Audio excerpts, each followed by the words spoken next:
Well, good evening, everyone. This is John Craig. And this is Sandy. It's good to be with you on this third day of the week here on Walking in Spirit and Truth. Can you believe it's been another week's gone by? Yes, another week. You can believe that. Time flies, but I don't have enough time. I just don't have enough time. I need somehow for it to be multiplied, like a miracle of multiplication of time. So, yeah. Anyway, yeah. Anyway, we're glad that you have joined us this evening, and we have an exciting show for you. And we are going to continue down our journey with Psalm 23, and we are on verse 4. I do want to say this is we're here live on lambnetwork.tv, and we're also on the Life of Worship YouTube channel. And I also wanted to say, and we're also on Facebook, on Lamb Network on Facebook, but also immediately following Walking in Spirit of Truth, we have the Craig Report. You want to stick with us here on the Lamb Network and catch us on the other side at 8:45 Central. I'll throw that little approximately. Yeah. So join us over there. We'd love to have you on that side as well. It's the uncensored news where we can't broadcast on the main platforms. Anyway, it's news, guys. You want to hear the real truth. That's what it is. The real truth, right? That's right. And also, if you would like to partner with us and continue this ministry, the prison ministry, other things that we do at Life of Worship, and John and I ourselves, join with us. You can go to our website and donate, and that would be much appreciated. And partner with us and keep everything going, because we need your help. But we also pray for our partners too. As you are you get the credit just as much as the ministry might. So that's right. And if you're driving down the road, you're not watching it, and you can't pull up the screen and watch the screen right now, I do have it pulled up. It is our website is www.lifeofworshipamarillo.org, and Amarillo is of course spelled Amarillo, Amarillo. So yeah, go over there, check us out, check out our website, and if you would like to help support this ministry, help support the prison ministry, help support what we're doing in getting this broadcast out, we would love for you to join and partner with us, and financially, prayerfully, all of that. As well as join us for Shavuot and Sukkot at Lake Paladuro and in Texas in the Panhandle. We would love that too. But we're not going to belabor that any longer. We're going to jump into the word tonight. So, of course, how are we going to start? We're going to start by reading the scripture. So everybody turn to Psalm 23. We're going to look at verse 4 specifically, but we are going to read the whole psalm out loud. All right. So Psalm 23, a psalm of David. And I was just actually thinking about that. Even this morning, I was thinking about just a psalm of David. And he starts out, Yahweh is my shepherd. Yahweh is my shepherd, I shall not want. He makes me to lie down in green pastures. He leads me beside the still waters. He restores my soul and leads me in the paths of righteousness for his name's sake.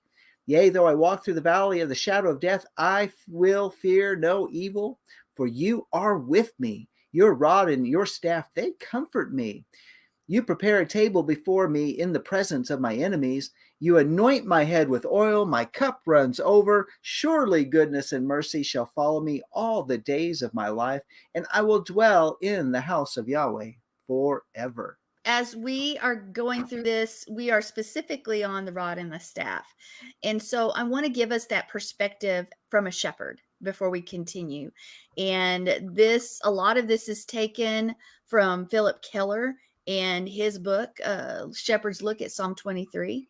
And so here we have a real shepherd, and he has this perspective from a different viewpoint as many of us would possibly see it, because that's his job and he has that experience. So let's look at that for a moment before we continue with rod and continue with staff. Now, when the shepherd is in the field, when he's in the high country, when he's doing his job, he can't take a suitcase.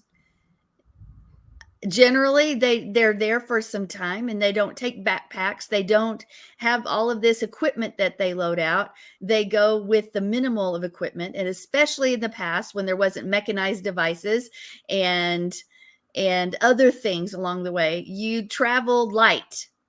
So with that being said, they carried this rod, this staff. In the Middle Eastern shepherd, that's all they carry is a rod and a staff. So what does that mean? What does that look like? Well, maybe our traditional look of this staff with this crook, guys, guess what? That's really not it. Does that surprise you? Probably not. That is this, I don't even know where we get that idea of this crook, this staff and this crook, but that's not really what it looks like. If you look at some of the African herdsmen, they have this long, slender stick with this rough knob at the top, and that's what they put in their hands. And that was the common shepherd's tool, actually. And it's called a knob carry. Now, what does that look like? Well, we're going to show you some pictures real quick because this is used mainly in Southeastern and Eastern Africa, but it typically had a large knob at one end, and it was used for throwing at animals, hunting, clubbing the enemy's head, all sorts of reasons. And they were able to carry that, and it had so many multiple purposes that they could use it for. It was a walking stick, and it was also a weapon. It was all many things. So do we have that ready to look at those, a couple examples? It's not all inclusive of the knob carry. I'm getting there, so just continue. All right, so we'll look at those in a minute because I wanted you to have this. It makes a lot of sense, actually. I'm not saying maybe there's somewhere in the past where this shepherd's crook with that looks like a what we would call a candy cane. Okay, guys, don't shoot me for that. But if you don't picture what I'm picturing, it maybe there are some places that look like that. But in general, in the Middle East, this is more of the device, the look of the device that they use. And you would think about it from the time they were young, each boy, each shepherd who was tending his father's flock, he took great care at selecting what tree, what sapling would be used to make this rod. Okay. So he would make sure it was suitable for his size and his strength at the time. So they would dig this young tree from the ground, and they would carve it, and they would whittle it with great care, and they would do it very patiently. And where the larger part of the root was, where it was going down to the root, that would actually turn into this ball. They would carve that to be more of this ball because it was larger at the end, and then as the smaller as it went up. So this enlarged base where it was once rough would be smooth, and it would be rounded out, or sometimes even have some dimension to it, some design to it as well. And they would make it so it was shaped to their specific hand. Okay, not just one size fits all. It was generally done to fit their own hand. And what would happen after that? After this was accomplished, then the shepherd boy would practice. How can you possibly use a weapon without practice? Guys, how can we use the word without knowing the word and use it? Same thing. You practice the tools and the weapons that you're given so that you can become an expert at them. So when it's needed, you know how to work the weapon, you know how to work the tool. And that was the same for the shepherd boy. He needed to know how to work that rod. And so he did. He practiced and practiced so he could have speed, so he could have accuracy, so he would know the feel, so that it would be literally an extension of his own arm, of his own right arm. It was, and thus this rod became a symbol of strength. Okay, there you go. As I said, that one has some different dimension to it, and I'm sure there's purposes behind it. And we have others that show several there, if we'll look at those. Okay. And then one more, I thought it was very interesting that one of those that we brought up had actual metal attached to it. And I think that must be more modern, or I have no idea. But then look at these. You see every one of them, you see that ball attached to the top, the knob carry, this rod. And one more time, this became that symbol of strength, that symbol of power and authority when when that shepherd faced serious situations. This was an extension of his right arm. That rod is what he relied on to safeguard himself, to make sure the flock was taken care of from danger, and so many other things. And it was also used, of course, to what? To discipline and to correct wayward sheep that always chose to wander away. Now, when you think of rod, it actually goes to modern day weapons as well. And you say, well, how is that? Well, really, a rod could be considered, and this is from a shepherd's point of view, and that's good. It could be considered even the extension of the handgun or a pistol or a revolver, which were carried by cowboys. Those were the extension of that arm, and they were used to protect and other things as well. Discipline. Yeah.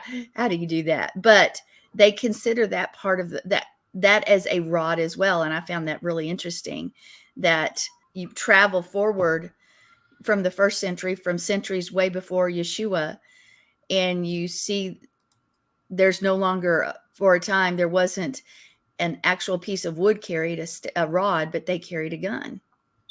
So they considered that a rod. And there's another dimension to that rod, because that rod was used for the welfare of the sheep. It was really important to make sure the sheep were taken care of, that they were healthy, that they got the care that they needed. Yeah, they also needed discipline, but it was used for so many purposes. So let's say that a sheep was wandering away and there was poisonous weeds or foliage that they were getting close to.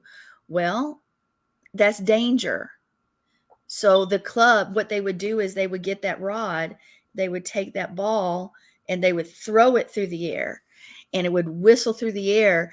And all of a sudden, that animal, because remember, we talked about sheep being a little skitsy in that they would always flee danger or sudden noises and things like that. Well, when that rod hit the ground close to them, they're going to run. I didn't say that they threw the rod to hit the sheep. That wasn't the point, because you didn't have to hit the sheep with the rod. There's the sound or the movement or landing close by would send that sheep scurrying back to where it was supposed to be. It's like an attention getter. Oh, well, wait. I need to get back to the flock. This isn't safe. So they would scurry back to where they were supposed to be and with whom they were supposed to be with. Now, the shepherd would also use that rod to examine his sheep and to count his sheep. And we've heard about that, to be counted. We've talked about that in the Midbar. Well, throughout the Torah, we talk about being counted. And we've also heard the phrase very often, under the rod. Well, if you're looking at that terminology from the shepherd's perspective, let's go ahead and look at Ezekiel 20, verse 37. Ezekiel 20, verse 37. It says, "And I will cause you to pass under the rod, and I will bring you into the bond of the covenant." That meant not only coming under that owner's control, that owner's authority, but that means that sheep was subject to very careful and intimate and firsthand examination. Not something that just, oh, you're good and go on. It was a very intimate examination. So what would he do? The sheep would pass under the rod, which means it was counted and he was examined. He was looked over with great care to make sure that all was well. Passing under the rod. That's how you pass under the rod. You're counted, and everything about the sheep is examined to make sure the sheep is well. Makes you think.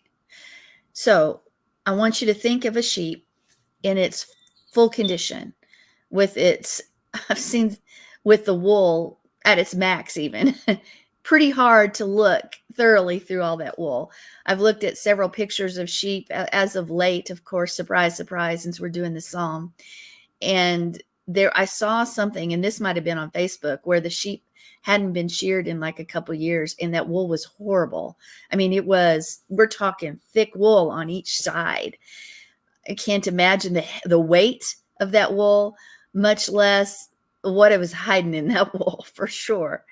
But that long wool made it really, really easy to hide things, but very hard to detect disease, very hard to detect a wound or any defect that the sheep might have. So what would happen? Well, let's just do an example that he gave in his book. And he talked about a sheep going to a show.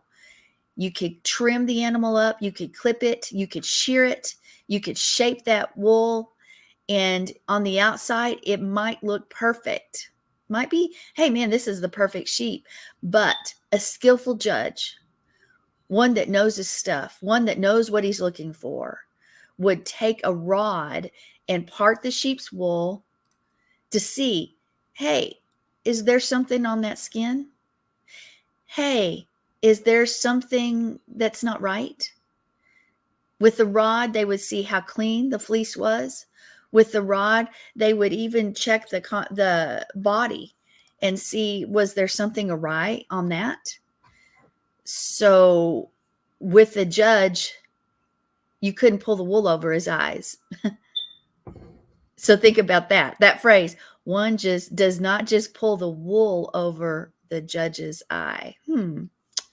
If you know what you're doing, if you're taking care of your sheep, nothing is hidden. There's nothing that's going to be hidden. The good shepherd will know the real condition of his sheep, not what it might look like on the outside. Well, that sort of preaches, doesn't it? So in caring for a sheep, the shepherd manages and will look and take the time to make a careful examination of each individual sheep.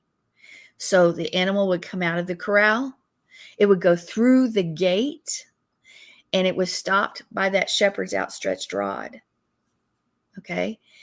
And then he, not just the judge, that shepherd would open that fleece up, and he would run his hands over the body, and he would feel for, is there an area of trouble? Is there an area that needs tending? He would look at everything to make sure that everything was well with that sheep. So it was healthy, so it was strong, so it could thrive. Not to hurt, not to maim, to catch a problem before it became too big. He used the rod. He used that rod to examine very intimately every detail of that sheep. And guess what? It brought comfort to the sheep. Well, how does that bring comfort? Well, it's the only way that sheep knows he's truly cared for, that the hidden problems could be laid bare before the shepherd. That intimate examination is what lays bare the problems to our shepherd. Maybe we'll talk about that. The shepherd's rod also was an instrument of protection that we hear about for the sheep, for the shepherd, and when they're in danger, it was used as defense against anything that would attack. And the skilled shepherd would drive off things like wolves, drive off cougars, dogs, coyotes, anything that might threaten the flock.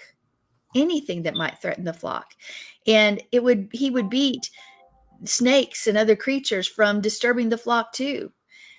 In extreme cases that we hear about David, what did he do? Well, he killed the lion and the bear. Yeah, he killed the lion and the bear. Now, there was an example given by Kellerman about a shepherd in Kenya.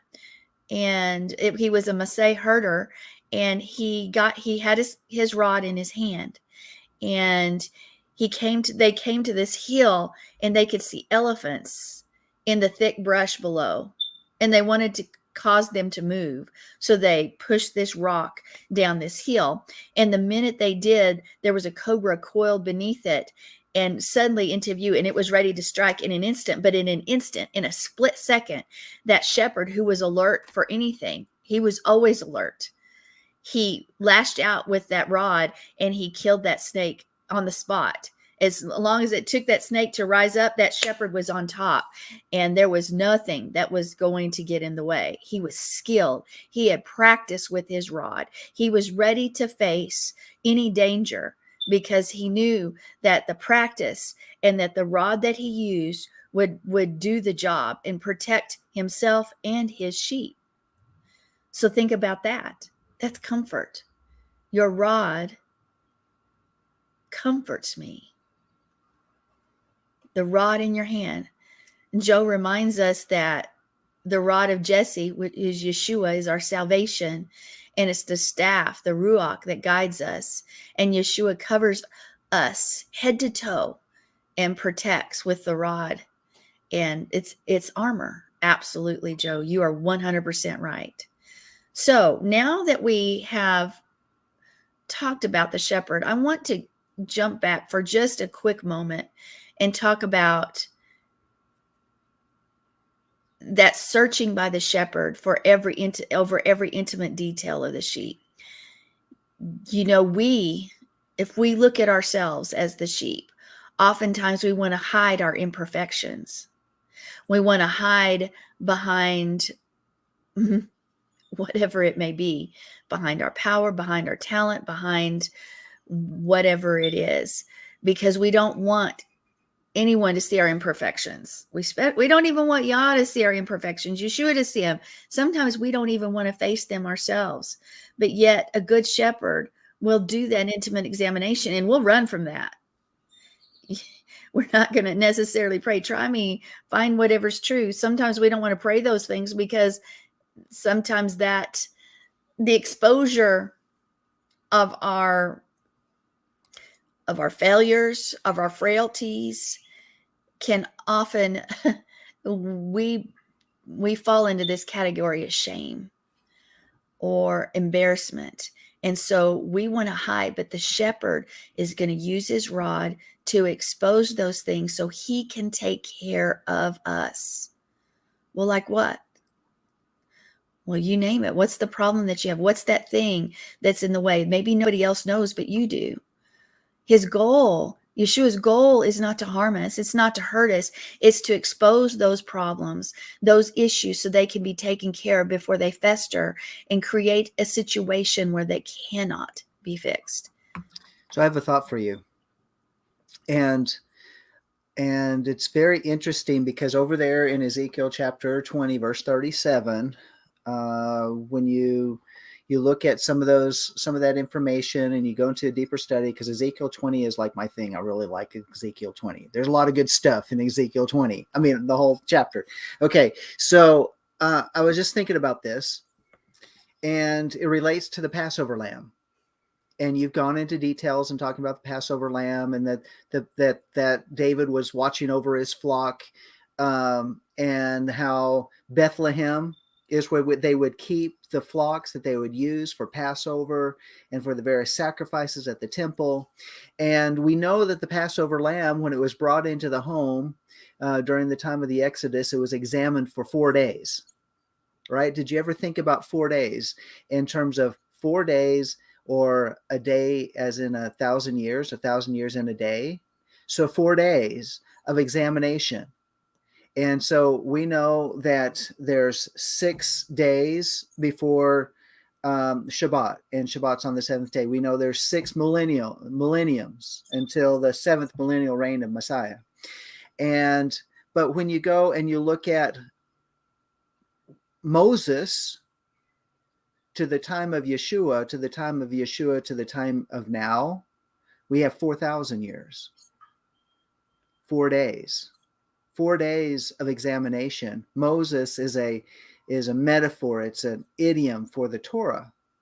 And so now we've been given the Torah for 4 days, by which we are examined like that Passover lamb was examined, like Yeshua was examined when he came in riding on a donkey. They examined him for 4 days before he became our Passover lamb.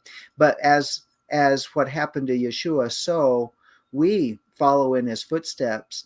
How likely would it be that we are examined using the Torah standard that's been given to us for 4,000 years, by which we are looked at from head to toe, examined like that shepherd looking over his sheep, making sure that sheep is okay. He's ready to pass through and to be selected. We know about the selection of the sheep. I think it's in Ezekiel chapter 20 as well, that every 10th sheep, this is 1, 2, 3, 4, 5, 6, 7, 8, 9, 10, and is pulled out. The 10th, the tithe of the sheep. That you don't count, you don't skip one, say I'm going to get 9 and the next one 11. No, I'm going to get number 10. This examination of 4,000 years, 4 days, Passover lamb, Yeshua examined, and yet we've been given Torah so that we can be examined, so that we can rightly be a lamb that's fit for his flock. Just a thought. Well, and I like that. I want to bring in what Joe said, because Joe reminds us that the rod of Jesse is Yeshua. So think about that. We are examined with the rod. We are examined with Yeshua, the staff. She said the staff, the ruach, and the Lord is the Father. Such a beautiful psalm showing his love for us. I like who's the rod? What's the rod? Who's the rod? Yeshua. How are we examined? We're examined with Yeshua. Thought that was kind of interesting how the connections, but that Shabbat being the rod, literally meaning to branch off. Let's see. So anyway, I thought it was very interesting. Also talks about being a staff and then a tribe as well. There's a connection of the 12 tribes of Israel with being protected by the rod of the shepherd. Very good.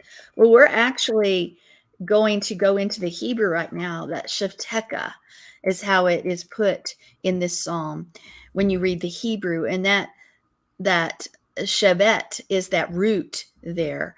As you said, it's that rod, and we'll look at that Shevet, but we're going to look at the whole word Shavteka or Shavteka, however you want to look at it. That sheen, that olive bait, tet, kaf, which is your rod and your staff. So let's look at those two words together. And we're going to look at that sheen. So what is the sheen one more time?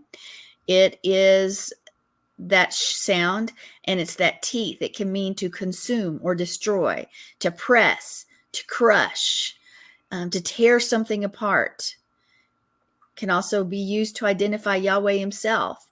And then we have that olive, which is that strength of the power, the leader or the head. It can represent the husband or the strong man of the house. And again, it's a shadow picture of Messiah as well. But then we have the house, the bait or the vet. And it can mean family or dwelling place or on the inside, which is really important. And then the tet. Well, what's the tet? It can mean shelter, refuge, security. It can be good or evil. It can also signify purity, but it also means to be encircled or enclosed. Okay. So what do we have so far? Well, we started with the consume or destroy. Okay. And then we have the strength of the power of the house that surrounds or encircles. Well, what follows that? It's that kaf. And that kaf is that means to cover. It is that open palm. It can also mean the sole of the foot. It represents authority, ownership, possession, and it's closely always associated with this idea of covenant, kaf. So what do we have? Put those all together. We have consumer destroy, the strength of the house surrounds with that open hand in the covenant. So my work by consuming and destroying, what is the rod? It's Yahweh's strength for those in the house. It's surrounded by what we do, by surrounds what we do. Well, that's pretty promising, because it should bring comfort to know that his strength is going to surround the actions that we take, that open hand, that work. But we have to be in the house.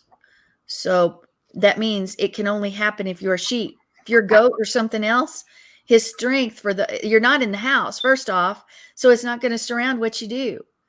If you're a sheep doing what you're supposed to do, his rod is going to bring comfort. His rod will bring protection, and his rod is going to take care of us and do that intimate examination and discover an issue before it ever becomes a problem. As long as we're willing to do what Yah has asked us to do and not what we want to do. We always need to pray that Yah's will becomes our will, that we aren't off on our own trying to say, God, make your will mine. Hey, have you ever forced your will and then called it God? Oh, I have. Young and dumb. Yeah, young and dumb. And it took me off track for a while to where I needed to be. I'm not saying it was forever or anything like that, but guys, sometimes the ideas that we have, our will, we can convince ourselves that it's God's will because of this or that or the other. That's what I did. But I think deep down inside it didn't. I must have known. I must have known. So how are we protected? How are we comforted? How are we taken care of when we're in the house with his rod? If we're willing to do what he wants us to do. So that means if we're not willing to do what he wants, then nothing that we do will be surrounded by his comfort, because it will be about conflict. It will be a division from Yah's vision.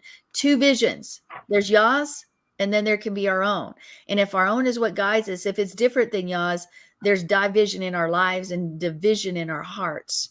His rod protects us. In fact, we don't need to worry because he is there. Yeshua is there. Yeshua the rod. So have you ever asked this question? How do I know the will of God in my life or for my life? What am I supposed to do? I know when I was studying this out even more in more detail last week, there was a question concerning something about life of worship. And John and I discussed it. And I asked those very words. I said, well, how do we know this is the right thing to do? How do we know? Well, here it is. If you're following the will of God, that means it's what you're doing. So you don't have to sit around and wait to see if this is the will of God for you. If he has put it in front of you in your path, then that's his will. Now, we can convince ourselves that something in front of us that's a stumbling block is his will, but you should know the difference. Elizabeth Elliot said, when I don't know what to do, I do what is in front of me. That makes sense, doesn't it? If I don't know what to do, I do what's in front of me. Knowing that that shepherd's rod is there. What's it going to do? It's going to protect us. It's going to correct us when we are doing what we are supposed to do. If we trust in Yahweh, and we trust in him that he's going to put things in front of us that are his will and his opportunities that he's designed for us, then we don't have to worry, what is the will of God for my life? Because if we're on the path of righteousness, if we're walking down his path, darkness may be around us, but he is the one opening and closing those doors on that path of righteousness for his glory. We would all like to have a sign that literally says, comes down, a physical sign that says, go this way. But that's not life. That's not what happens. He has put in front of us things when we are walking in his will, when we're walking in his way, when we're seeking his face. And it's like, okay, do it. It's right there. He's the one that put it there for you. He'll stop it if it's not supposed to happen, especially if you're humble before him and you're saying, Father, I only want to do what you've called me to do. I want to walk in your perfect will. And so he puts in front of us those things that we're supposed to do. Now, guard your heart, because the enemy may have something there too, but you should know. That's why we walk in discernment. We keep on the path. We keep on the path. And we're glad we have the rod. We might need a whack on the head once in a while, but we're glad we have the rod, because we know that discipline is part of growing. Discipline is necessary for sheep. It's necessary for our kids because we are wanderers. But that's when we wander off the path. Oh, that looks pretty over there. Have you ever been driving down the road and you look away and all of a sudden you go that direction? No, of course not. I can tell you with John, I'll have a conversation with him. We're in the yard working or doing something, and all of a sudden he sees something. And even though we're in the middle of a conversation, he's off over there, literally from talking directly to me, and he sees something, and now he's off somewhere else. I'm like, stay focused. What? I think you've even heard that in the last few days, haven't you? Maybe so. Hey, so I have a thought as well that goes with this, that word Shevet. And I don't know if you're going to go there in terms of the gematria of it and the meaning of the numbers of that. Had you thought about that? Go ahead. So I didn't want to jump ahead of you, but the letter Sheen also corresponds with the number 21, which represents like 3 sevens, which means ultimate spiritual perfection. It's also the symbol for the Most High, Yahweh, the Most High, or God Almighty, the Almighty. The next letter, so that's 21. The bait is the number 2. Well, it's a representation of Messiah, Yeshua, and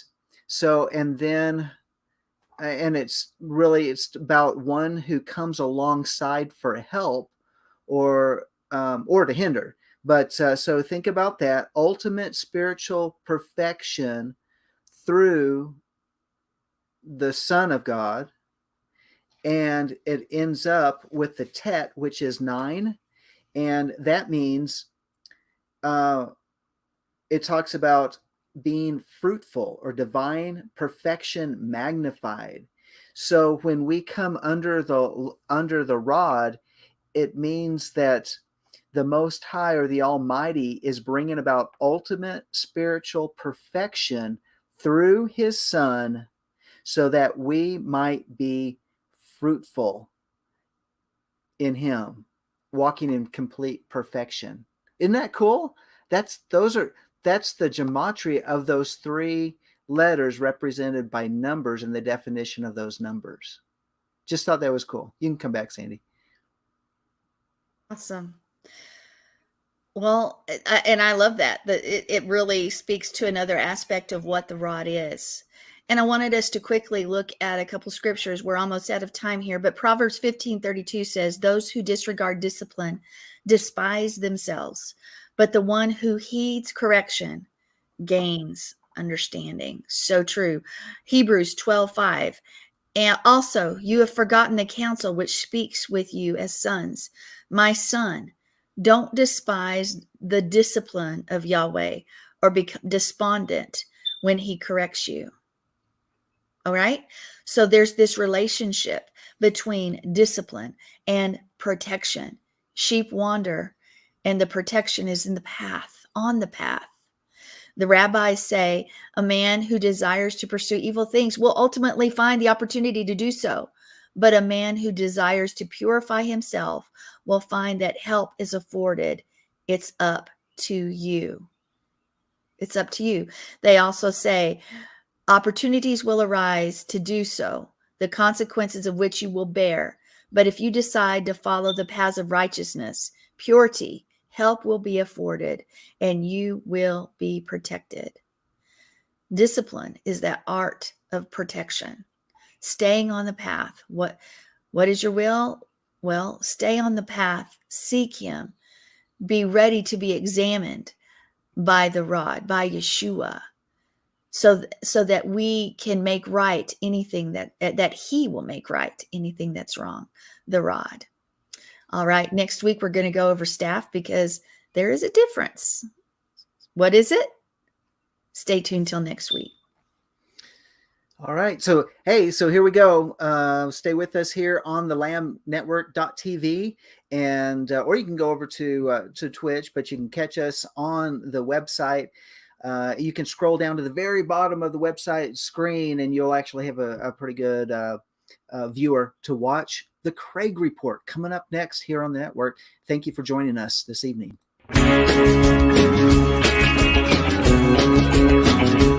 We are richly blessed to bring you what we believe is the fullest, most diverse, yet up-to-date progressive teachings, discussion, and prayer programming you can find anywhere on this planet. Be sure to take the tour of the MessianicLambRadio.com website. I'm Susan Hoogie, thanking you for joining us on the Messianic Lamb Video Network.